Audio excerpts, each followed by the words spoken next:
جی دوستو، السلام علیکم۔ آج کی کہانی کا عنوان ہے دو سہیلیاں۔ شروع کرتے ہیں اپنی کہانی۔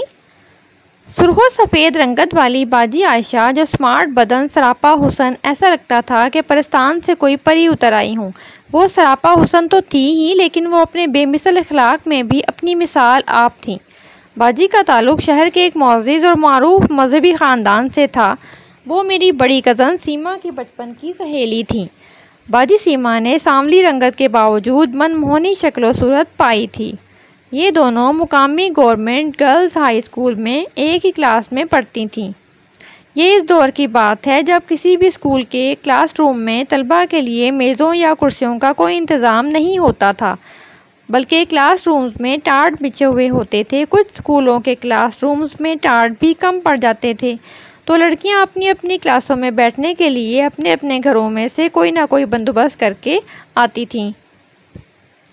میری کزن سیما، جو بعد میں میرے بڑے بھائی سے شادی ہونے کے باعث میری بھابھی بن گئی تھیں، جس گرلز اسکول میں یہ دونوں پڑھتی تھیں، یہ اسکول ہماری حویلی کے قریب واقع تھا۔ لہٰذا میری کزن سیما روزانہ اپنے گھر سے بوری کا ایک پرد اپنے ساتھ لے جاتی، جس کو یہ دونوں اپنی کلاس میں بچھا کر اکٹھی بیٹھتی تھیں اور اپنے لائے ہوئے کھانوں کو بھی مل کر کھاتی تھیں۔ یہی وجہ تھی کہ ان کی ایک دوسرے سے دوستی دوسری لڑکیوں کے لیے ضرب المثل بن چکی تھی۔ ویسے بھی دونوں خاندان کی خواتین کا بھی ایک دوسرے کے گھر آنا جانا تھا، لیکن ان دونوں کا ایک دوسرے کے گھر آنا جانا کچھ زیادہ ہی ہو چکا تھا۔ میری کزن سیما کی تو دوران تعلیم ہی بڑے بھائی سے شادی ہو گئی تھی۔ شادی کی وجہ سے میرے بھابھی سیما تو اپنی تعلیم مزید جاری نہ رکھ سکیں اور اپنے گھر کی ہو کر رہ گئیں، جبکہ باجی عائشہ نے اپنی تعلیم جاری رکھی۔ میری بھابھی کے اسکول چھوڑنے کے باوجود بھی ان کی دوستی ختم نہیں ہوئی، بلکہ باجی عائشہ روزانہ اسکول سے واپسی پر بھابھی سیما کو ملے بغیر اپنے گھر واپس نہیں جاتی تھیں۔ یوں کہنا صحیح ہوگا کہ وہ روزانہ ہماری حویلی میں نظر آتی تھیں اور میری بھابھی سیما آئے روز مجھے اپنے ساتھ لے کر اپنی سہیلی کے گھر پہنچ جاتی۔ جب میں بھابھی کے ساتھ باجی عائشہ کے گھر جاتا تو وہاں رکھے ہوئے کھلونوں کے ساتھ کھیلتا رہتا اور یہ دونوں گھنٹوں ایک دوسرے سے مصروف گفتگو رہتی۔ پتہ نہیں ان کا مصروف گفتگو کیا ہوتا، مجھے تو بس کچھ بھی سمجھ نہیں آتا تھا۔ اور جب وہ ہمارے گھر آتی تو میرے دیگر کزن کے ساتھ کھیلنے کے علاوہ میرے ماموں کے کمرے میں رکھے ہوئے ریڈیو کو چوری چوری چلا کر گانے اور دیگر پروگرام سنتی۔ یہ اس دور کا ذکر ہے جب ہمارے شہر میں ٹی وی نہیں آیا تھا، لہٰذا ریڈیو ہی خبروں اور تفریح کا واحد ذریعہ ہوتا تھا۔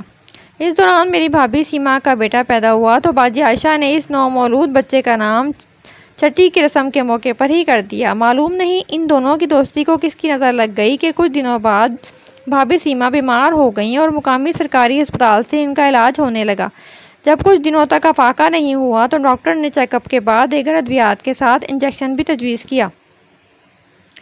ہسپتال میں موجود انجیکشن اسی ہسپتال کے ڈسپنسر نے ایکسپائری ڈیٹ چیک کیے بغیر لگا دیا، جس کے زہر سے اسی وقت ہسپتال ہی میں ان کا انتقال ہو گیا۔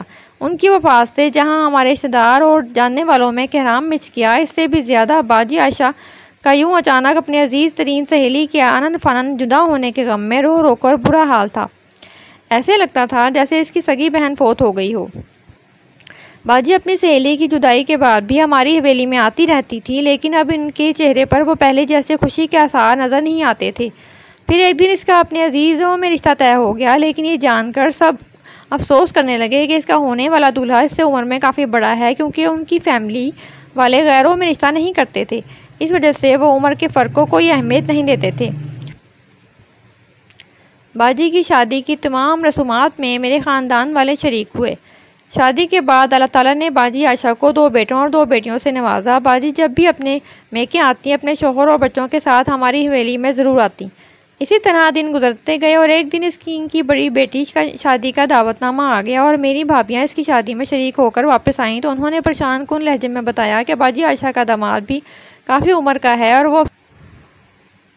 وہ افسوس کرنے لگیں کہ اللہ میاں نے ماں بیٹی کا نصیب بھی کیسا بنایا ہے کہ ماں کو بھی اپنا شریک زندگی اپنی عمر سے کافی عمر کا ملا تھا اور بیٹی کو بھی ماں کی طرح بڑی عمر کا ہی ملا ہے۔ شاید قدرت نے باجی سے اور بھی امتحان لینے تھے کہ باجی کی بیٹی اپنے پہلے بیٹے کی پیدائش کے بعد چند ماہ بعد کچھ دن بیمار رہنے کے بعد انتقال کر گئیں، ویسے ہی جیسے اس کی عزیز ترین سہیلی بھابھی سیما اپنے بیٹے کی پیدائش کے چند ماہ بعد ایک بیماری کے دوران ایکسپائری انجیکشن لگنے کی وجہ سے انتقال کر گئی تھیں۔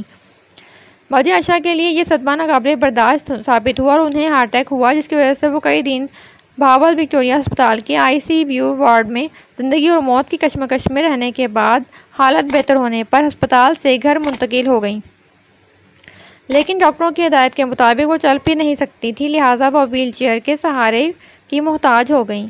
اسی دوران انہیں شوگر کا عارضہ لاحق ہو گیا جو ان کی صحت کو آہستہ آہستہ دماغ کی طرح کھاتا گیا، اور گزشتہ سال باجی سب کو روتا چھوڑ کر اس جہاں فانی سے ہمیشہ کے لیے اپنا ناطہ توڑ گئیں۔ اب جب بھی ان کی یاد آتی ہے تو میرے دماغ میں ایک ہی سوال اٹھتا ہے کہ اللہ، ایک طرف آپ اپنے ایک ایسے حسین و جمیل مورت بناتے ہیں اور دوسری طرف اس کو ناقابل برداشت امتحانات میں مبتلا کر کے اپنوں سے جدا کر دیتے ہیں۔ یا اللہ رحم